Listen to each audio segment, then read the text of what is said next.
Hello and welcome to the next episode of the Shane Walsh podcast. So, before I go into today's episode, I just want to make sure that if you are listening on Spotify, thank you.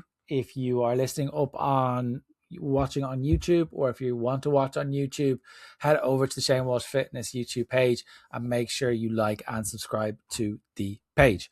So, today's episode is based off a conversation that I had with a client recently. And it's one of those things that they've been with me for a little bit. And it was they've kind of realized a few little things. And we're going to talk about something that nobody really discusses when it comes to weight loss, food, nutrition, whatever it might be. But it's one of the biggest, it's kind of like almost like a silent killer when it kind of comes to what I've seen from helping thousands of people since I started doing this. And so one of the biggest reasons why a lot of people can struggle to kind of keep that weight off when they are trying to lose weight. And that piece is around the two words, self-worth. And more importantly, the three words of low self-worth. It's not about just calories. It's not about calories in, calories out. It's not about tracking more calories. It's not about another high protein recipe book. It's not about wanting it more. It's not about discipline. I'm not about listening to people in supermarkets walking around pointing at food. It's not about processed food. I'm about ultra processed food. It's not about sugar. It's not about liquid calories. It's not about banking calories. It's not about sweeteners. Not about anything else, additives, whatever it might be. Not about your metabolism. Not about your hormones. Not about perimenopause. It's about your low self-worth. Because the truth is, your weight loss journey is also a reflection of how you feel about yourself. And I've said this over and over and over and over again to people. And when it lands with people, with the sentence I'm about to say, it really hits hard home. But sometimes when people aren't ready to hear it or ready to listen to it through no fault of their own, they're just not at that place, that it's nothing to do with the food. It's not an ability issue. It's not a discipline issue. It's not a willpower issue. It's not a you issue. Because if you don't feel good in yourself, no amount of weight loss is going to fix anything. It's having a poor self-worth. This is no one's fault. Is like having a knitted condom. It's that useful.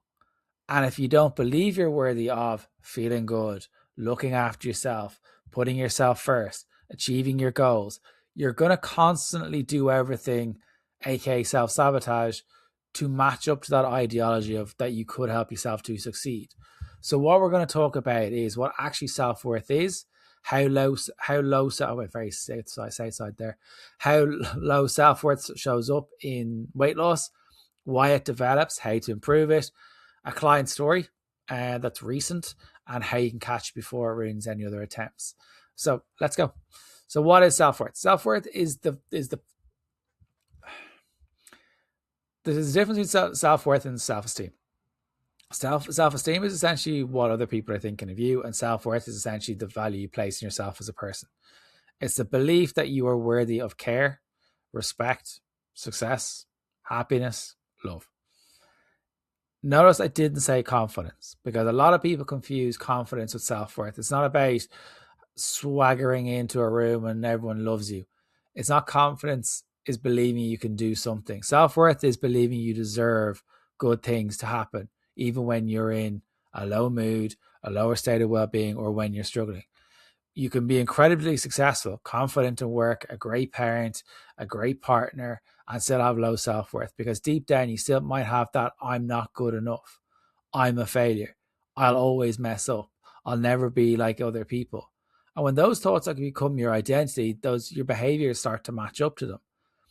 And this is where things get really interesting, because most people think weight loss failure happens because they lack discipline. It doesn't.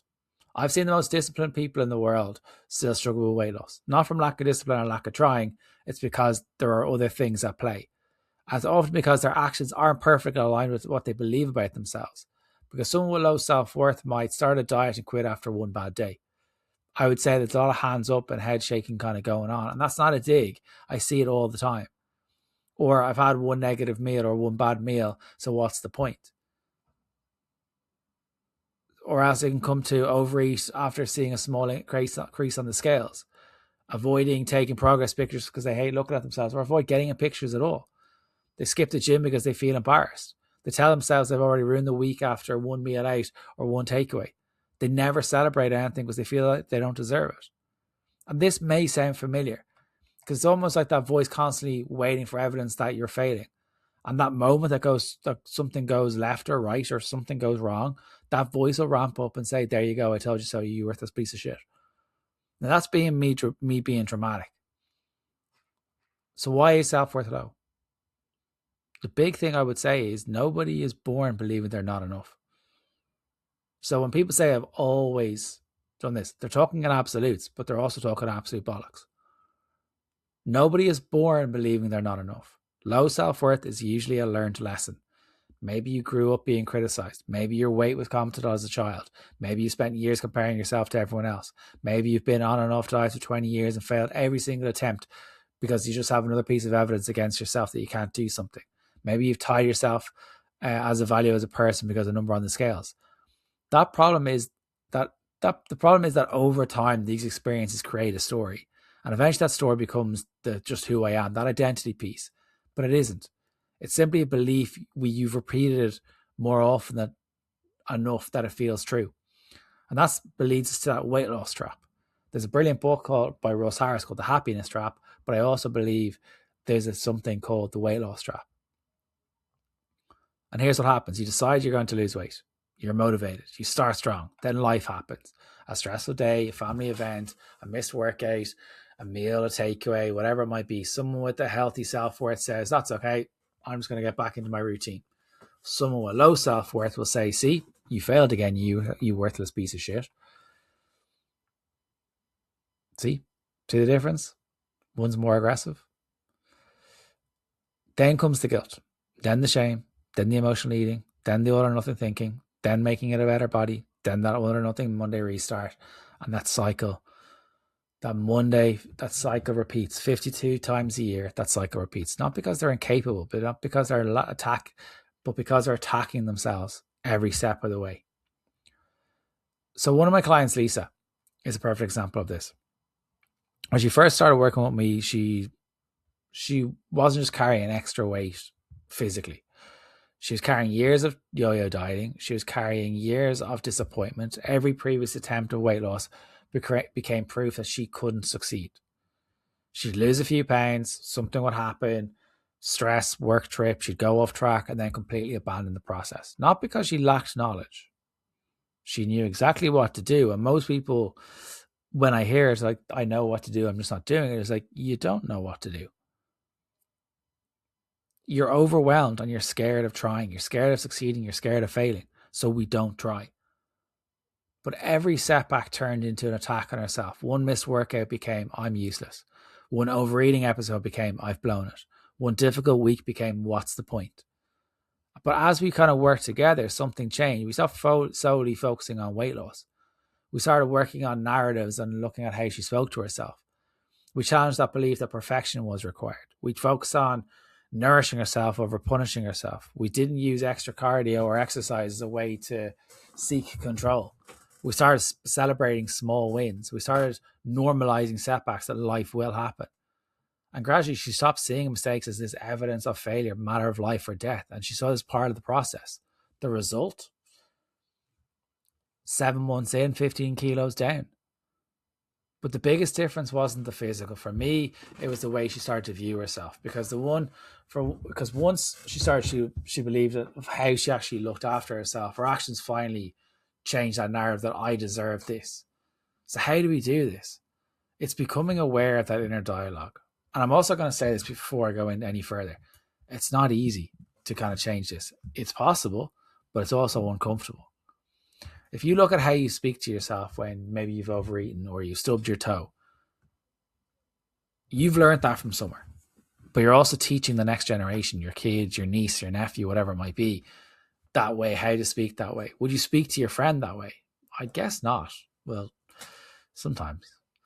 But yeah, many people say these things themselves every single day that they never say or dream of saying to another human. And that second step is about separating yourself from that identity. And this is something I talk about in the new book, that identity piece. The book is going to be out, How to Stop Yo-Yo Dieting, 7 Stages. It's going to be out in November. Missing a workout doesn't make you lazy. I'll fight till the cows come home until that anyone says they're lazy. You have a job, you look after kids, you're keeping a roof over your head, you're doing your best. You're not lazy. It's just you're overwhelmed with all of this other stuff. Overeating doesn't make anyone weak. Carrying some weight doesn't make anyone less of a human being. Having a bad week doesn't make you a failure. Those are behaviors, not identities. The third step is collecting evidence. Imagine you're in CSI. Every meal that you have that nourishes you, every workout that you get to do rather than should do, every walk that you do for you rather than feeling that you should do for weight loss, every liter of water or every drop of water that helps you to stay hydrated. Every time you promise to yourself, I'm going to do this, I'm going to do this. That's evidence that you get to show up, that you're the person you want to become to. The fourth step is about recognizing progress around the scales, how you fit in clothes, improve confidence, better mood, better energy. And to quote one of my clients who sent me a message, being able to have an ice cream with their kids. She never had that before. That's success. The success leaves clues, and that's going to pass on to the next generation. Because if your self-worth only improves when the scales goes down, it's in the hands of a weighing scales and a piece of plastic. And that's scary. If your self-worth only improves when the scales goes down, you'll always be vulnerable. So how can you catch this? Here's a simple test. All right. Listen to what happens after a setback. Do you immediately attack yourself? Or do you use words like, I fail, I always fail, I'm useless, I've ruined everything, what's the point? Do you believe one mistake means you've completely failed? If so, that's not a weight loss problem. That's a self-worth problem. Another sign is constantly needing the scales to tell you you're doing okay, or to check the damage, or I got away with it. That's not a weight loss problem. That's a self-worth problem. If your mood constantly changes dramatically on the number every single morning, that's not a weight loss problem. That's a self-worth problem tied to your weight. And they are three dangerous places to be in. Because if your value as a human being is at the vulnerability of a scale, then it's at a peril of a piece of plastic. And you need to change these. So it's showing us that it's not a weighing scales problem. It's not a weight loss problem. It's a self-worth problem. If you're struggling with yo-yo dieting and have been for years, I want you to hear this. You do not need more self-criticism. If being addicted to yourself worked, it would have worked by now. You do not need more punishing workouts or exercise. If it worked by now, it would have worked.